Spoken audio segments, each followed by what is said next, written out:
असम में आदिवासी समुदाय के लोगों पर हमले के खिलाफ आज आसनसोल में आदिवासी समाज के लोगों द्वारा एक विरोध रैली निकाली गई और जिला शासक दफ्तर को ज्ञापन सौंपा गया। आसनसोल के रविंद्र भवन से एक रैली निकाली गई जिसमें बड़ी संख्या में आदिवासी समुदाय के लोग उपस्थित थे। रैली की शक्ल में वज्र शासक दफ्तर तक है और उन्होंने जिला शासक के माध्यम से देश की राष्ट्रपति को ज्ञापन दिया। इस बारे में आदिवासी समाज के नेता मोतीलाल सोरेन ने बताया कि 19 जनवरी को असम में आदिवासियों पर अत्याचार से जो घटनाक्रम शुरू हुआ है वह अभी भी जारी है। ডেপুটেশন কারণটা কি? দেখুন, আজকে আমাদের বিক্ষোভ ডেপুটেশন হচ্ছে যে আসামে যে আমাদের আদিবাসীর উপরে যে লাগাতার অত্যাচার চলছে, এই গত 19/1/2026 একটা ঘটনা ঘটাকে সূত্র করে এমন ওখানে দাঙ্গা আরম্ভ হয়ে গেছে।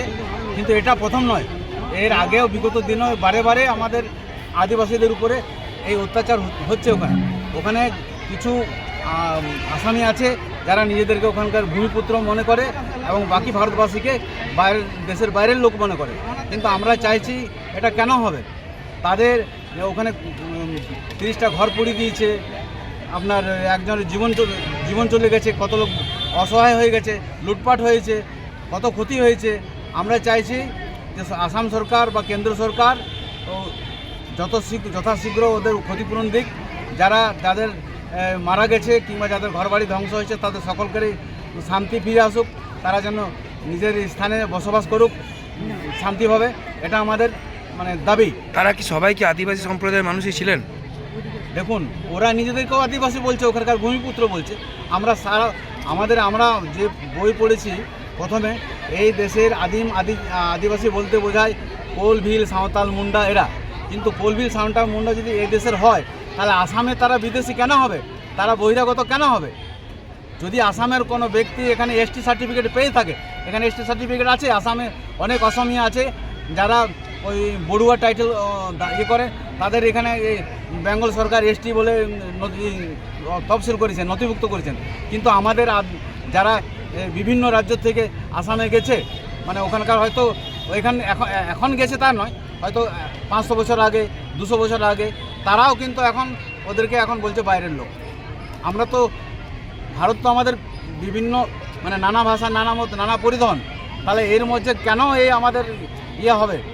নিজের মধ্যে ভারতবাসী নিজেদের মধ্যে হতে পারে তারাও আদিবাসী ওখানকার ওদের আসামি সরকার অনুসারে। আপনারা কি আজকে র্যালি করে কি করবেন? আপনারা আজকে আমরা আসাম সরকার নিজে আবার ওখানকার মুখ্যমন্ত্রী নিজে আবার সারেন্ডার হয়ে গেছেন যে আমার ওখানে কিছু করণীয় নয়, ওটা বিটিসি বড়ো টেরিটোরিয়াল কাউন্সিল, সেই এলাকায় আমার আসামের শুধু পুলিশ দিতে পারি।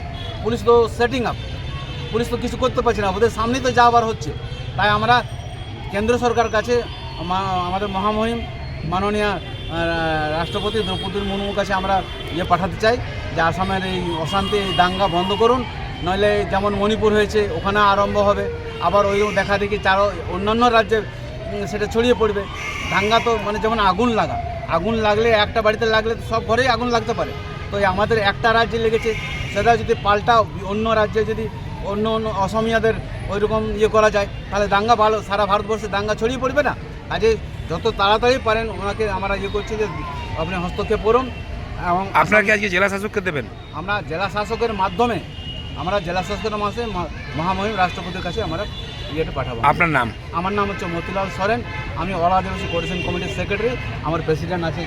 আপনারা কি ওই ব্যানারে দিচ্ছেন আজকে? ওই ব্যানারে দিচ্ছি। এখানে বিভিন্ন সংগঠন এসছে, আমাদের সমন্বয় সমিতি, আমাদের অল আদিবাসী কোঅর্ডিনেশন কমিটি হচ্ছে সর্ব আদিবাসী সমন্বয় সমিতি। যে কোনো সংগঠন, যে কোনো আমাদের জাতি, খারবার আছেন, ওরাং আছেন। आसनसोल से बीजू मंडल की रिपोर्ट, PBTV न्यूज। रानीगंज में इतने लग्जरी रूम, वो भी इतने कम प्राइस में।